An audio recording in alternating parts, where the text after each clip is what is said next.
You check your phone the moment you wake up. You don't know why, you just do. Before your eyes have fully adjusted to the light, before you've said a word to another person, before you've even decided what kind of day you want to have, your hand is already moving toward that small glowing rectangle on your nightstand. And the strangest part? There's a very good reason for that. And it has nothing to do with social media or dopamine or the apps that were designed to hook you. It goes back much, much further than that. Your brain is one of the most sophisticated information processing systems ever to exist on this planet. It can learn languages, solve abstract mathematics, build cities, and compose music that makes strangers weep. And yet, right now, in this modern world of climate-controlled rooms and grocery stores and traffic lights, it still runs on the same basic software it was running 2 million years ago. And that software was built for one thing above everything else: survival, not happiness, not productivity, not even love. Survival first, everything else second. In 2002, neuroscientist Joseph Ledoux published research that would reshape how scientists understood the human fear response. What he found was that your brain does not process a potential threat the way most people assume. You don't first see the threat, then think about it, then feel afraid. The sequence is almost the opposite. Your brain detects the pattern of a threat, even a shadow, even a shape, even a sound, and fires a full-body alarm response before your conscious mind has had a single thought about what's happening. This is your amygdala at work. The amygdala is a small, almond-shaped structure buried deep in the center of your brain. It is ancient. It predates the part of your brain that reads, that reasons, that reflects. And its entire job, its only job, is to scan for danger and scream when it finds it. Here is what that looks like in practice. You're walking through a forest. Something moves at the edge of your vision. Your heart rate spikes. Your muscles tighten. Your breathing shallows. Your pupils dilate. Your entire body enters a state of high alert. You haven't decided to do any of this. It happened before you had a chance to decide. Only after all of that does your conscious brain catch up and say, wait, that's just a branch, that's just the wind, you can relax. And you do, slowly. But for a few seconds, you were absolutely convinced something was coming for you. Now here's the question. What was your brain actually doing? Anthropologist Daniel Lieberman from Harvard University has spent decades studying the evolution of the human body. He argues that the brain's threat detection system is not a flaw. It's not an outdated glitch. It is exactly what it was designed to be. For 99% of human history, your ancestors lived in environments where a slow response to a threat meant death. A rustle in the tall grass could be the wind, or it could be a leopard. A shadow at the cave entrance could be a friend, or it could be an enemy from a rival group. The cost of being wrong in one direction was mild embarrassment. The cost of being wrong in the other direction was being eaten. So your brain evolved a very simple rule. When in doubt, assume threat. This is what researchers call negativity bias. It is the brain's deep tendency to weight negative information more heavily than positive information, to notice danger faster than safety, to remember pain more vividly than pleasure, to scan the room for what's wrong before it registers what's right. And it has been inside you, running quietly in the background, every single day of your life. Think about what this actually means for your modern experience. You receive 10 messages in a day. 9 of them are kind, supportive, warm. 1 of them is slightly critical. Which one do you think about before you fall asleep? You give a presentation. It goes well. Most people are engaged, nodding, interested. One person in the back row looks bored or distracted. Where does your attention lock in? A stranger smiles at you on the street. Another stranger glances at you with what might be irritation, or might just be their resting expression. Which interaction lives in your head longer? This is your ancient brain doing exactly what it was built to do. It is running a threat scan. It is looking for the predator. And because the rules were written in a world where a single missed threat could kill you, it is tuned to be hypersensitive.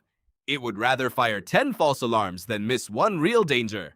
Psychologist Roy Baumeister coined the phrase, "bad is stronger than good," in a landmark 2001 paper that reviewed dozens of studies across psychology, economics, relationships, and learning. The conclusion was the same across all of them. Negative events have more impact than positive events of equal magnitude. A loss hurts more than an equivalent gain satisfies. A single insult lingers longer than a single compliment lifts. And Baumeister's argument was the same as Lieberman's. This is not weakness. This is engineering. Your brain is not broken. It is optimized for a world that no longer exists. But here's where it gets even stranger. It's not just emotional information your brain is scanning, it's patterns. Specifically, it's looking for the patterns that historically preceded harm. Unexpected sounds, movement at the periphery of your vision, sudden changes in the environment, faces that might be expressing hostility, situations that feel uncertain or uncontrolled. Your threat detection system does not require a predator. It requires a signal that a predator might be nearby. And in a modern world, those signals are everywhere. The notification ping on your phone registers as a peripheral intrusion, something unexpected, requiring your attention, potentially threatening. The news headline is calibrated, consciously or not, to trigger the exact same pattern recognition your brain used to watch for predators. The argument with a coworker activates the same physiological cascade that your ancestors experienced facing a rival from another tribe. Your stress response, the elevated cortisol, the racing heart, the difficulty focusing on anything except the source of the threat, was designed to last minutes. Long enough to run, to fight, to climb a tree, to hide, and then it was meant to switch off. The threat would be resolved. The predator would leave or not. Either way, the situation would be over. But in the modern world, the threats don't resolve. You can't outrun a difficult email. You can't fight off a performance review. You can't hide from a mortgage or a medical bill. So the system stays activated. The cortisol keeps flowing. And over days and months and years, that ancient alarm system, never built to run continuously, starts doing damage. Neuroscientist Bruce McEwen spent decades at Rockefeller University studying what he called allostatic load, the cumulative wear and tear on the body and brain from chronic stress. What he found was that the same stress response that saves your life in short bursts begins to erode the brain over time when it never shuts off. The hippocampus, the brain structure central to memory and learning, actually shrinks under prolonged stress exposure. The prefrontal cortex, the part of you that plans, reasons, and makes decisions, becomes less active when the amygdala is firing constantly. In other words, chronic threat perception makes you less able to think clearly, remember accurately, and make good decisions, which is the opposite of what you need. And yet, the system cannot help itself. It was not designed for a world where the threats are invisible, abstract, and never-ending. It was designed for a world where the threat was visible, immediate, and temporary. So what do you do with this? The research actually offers something useful here, because the same system that generates the false alarm also has a shut-off switch, and you can learn to reach it. What that looks like varies by person and by method, but the underlying mechanism is always the same. You have to give your conscious brain, the part that can evaluate, reason, and update its beliefs, time to catch up with the alarm that the amygdala has already fired. You have to interrupt the automatic response long enough to ask, is this actually a threat? Is this a leopard in the grass, or is this a branch? This is not about telling yourself to calm down, which almost never works. It is about buying the cortex enough time to do its job. Some people do this with breath work. Some do it with physical movement. Some do it by naming what they're feeling out loud, which researchers have found actually reduces amygdala activity. A process called affect labeling that was studied extensively by Matthew Lieberman and his team at UCLA. But none of these techniques work if you don't first understand what's happening. Because until you know that your brain is running ancient software, that it was built for a world of immediate physical threats, not abstract modern pressures, you will keep mistaking the false alarm for the real thing.